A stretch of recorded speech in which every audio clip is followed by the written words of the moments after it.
B and C, ito yung presyo, makakapamili siya, di ba? Madam Chair, ba't hindi siya makasagot? Opo. Yes po. Nakuha na natin ang ibig mo sabihin. Kahit na simplistic yung example mo, susundan kita ron eh. Ang example mo ay isang banyera ng bangus. Okay. So dahil sa merong loss doon, maaaring kinupit ng tindera o kaya biglang kahit na yung bangus ay hilado na pero lumundag pa rin, ano? Palagay mo lang ganun na nangyari. Ito yung mga factors na kaya kailangan makuha mo yung loss, yun ang sinasabi mo, okay. Sa mga tweet, yung banyera ng bangus na yon, kasama ng loss na yon, binenta mo sa supermarket A. Dahil siya na yung magdi-distribute. Tama? Yung generation, nasa sa'yo na, binenta mo sa supermarket A. Yung consumer ngayon, meron siyang option. Pupunta siya sa supermarket B o kaya C. Bakit kanya mas mataas yung bangus dito sa supermarket A? Pumunta siya sa B, medyo mura ng konti, ng 150 for example, or 1 peso, o kaya sa supermarket C, mas mura din. Doon siya bibili. Tama? Ito pong system. Teka muna, sagot ka muna. Siyempre, may option yung consumer. Nung makita niya, dahil binenta mo rito sa supermarket ganitong price, meron siyang option na mamili sa ibang supermarket. Tama? Kung ang pinag-uusapan po natin Sumagot dito, ka muna. Tama o hindi? Ba't tayo mo sumagot? tayo po kasi as captain. Hindi, sasagot ka muna. Opo. Tinatanong lang, napakasimple eh. Pumunta siya sa supermarket, ito yung presyo. Pumunta sa B and C, ito yung presyo. Makakapamili siya, di ba? Madam Chair, ba't hindi siya makasagot? Opo. Okay. Doon sa example niyo po. Okay, kaya kita tinatanong ng ganon. Sa kuryente, hindi siya kami makakapamili. Wala kami ibang pupuntahan. Isa lang ang supermarket. Tama o hindi? Opo. Sumagot ka. Yun ang problema eh. Huwag din yung gagamitin yung ibang perishable commodities. Pumunta ka sa isang supermarket, meron daga na kumakain sa mga produkto. It's a loss. Merong mga nagnanakaw doon. Nangyayari yun every day. It's a loss. Hindi lang mga outsiders. Maring yung sarili mong nagtatrabaho doon, nagbubulsa. So loss lahat ito eh. Yung supermarket, yung loss na yun, hindi niya ipapataw doon sa prevailing price ng kanilang produkto. Kasi yung consumer has the option to go to other outlets. In the case of electricity, Madam Chair, wala silang option eh. This is our problem. Kaya pinipilit ko kanina, and I thank you very much, Attorney Juan, nung sinabi mo, ay yung system loss, as you said, is an inherent operational characteristic. Inherent talaga to eh.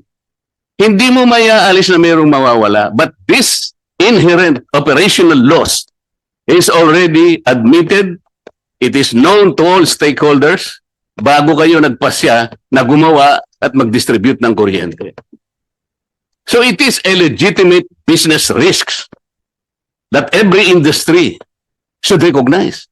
Ba't naman ang energy sector lang hindi nagre-recognize ng risks? Lahat ng industries have risks. Maski insurance company who cover for risks, meron din silang risk.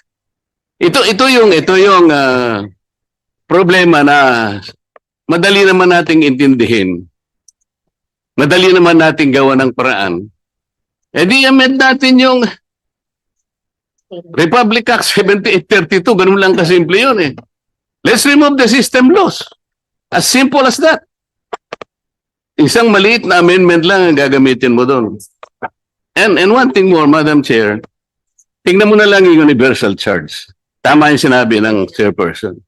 Yung universal charge, nandun, in order for us to bankroll certain areas na kailangan lahat sila ma-electrify, lahat makakita ng liwanag.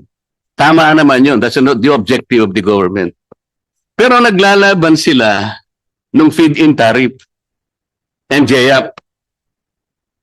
Kasi yung feed-in tariff is supposed to capitalize the government's program para sa ganun, mas marami tayong renewables ma-operate.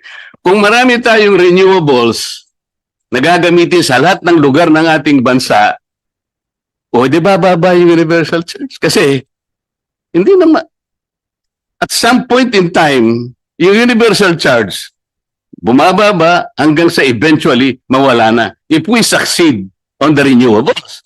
Ang problema, sinasabi lang natin, by 2030, ganyan puro forma, by 2030, parang 40% yata, Madam Chair, renewable na tayo lahat. By 2040, 50% ang renewable. Oh, Diyos ko. Ay, hindi naman tayo papunta dun eh. So, magano tayo, ito yung problem. Sabi ko nga po, ulitin ko, Madam Chair, Korte Suprema na po ang nagsabi, any expense incurred by the distribution utility which did not inure to the benefit of the consumers is unjustified and inequitable. Which part of that sentence is not understood to everyone?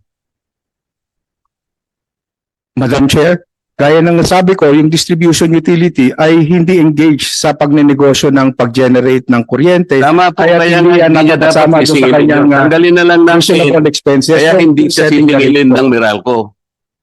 Kasi kung wala na siya, hindi na recognize, hindi naman hiningil ang Meralco. We're not blaming anybody here. Ang pinag-uusapan, saan ang gagaling yung system loss? Sa generation lang naman, tsaka sa transmission eh. If you do not recognize that, walang kukolektahin ng Meralco. Problem solved. Thank you po, Madam Chair.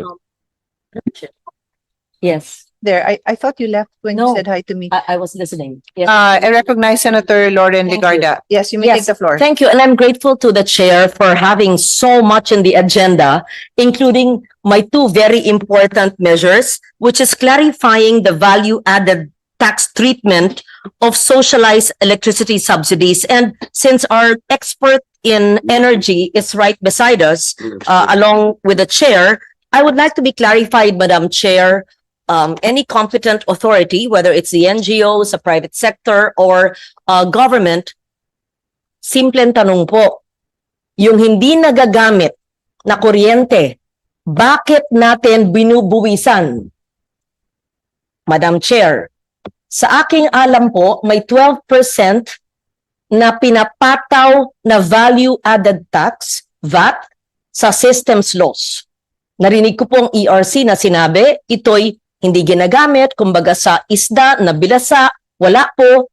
Bakit po binibuwisan ng 12% ang hindi nagagamit na kuryente? Pangalawang tanong, kung ano man ang sagot po nyo, ay dapat sumasang-ayon ba kayong tanggalin ang VAT kaagad dyan?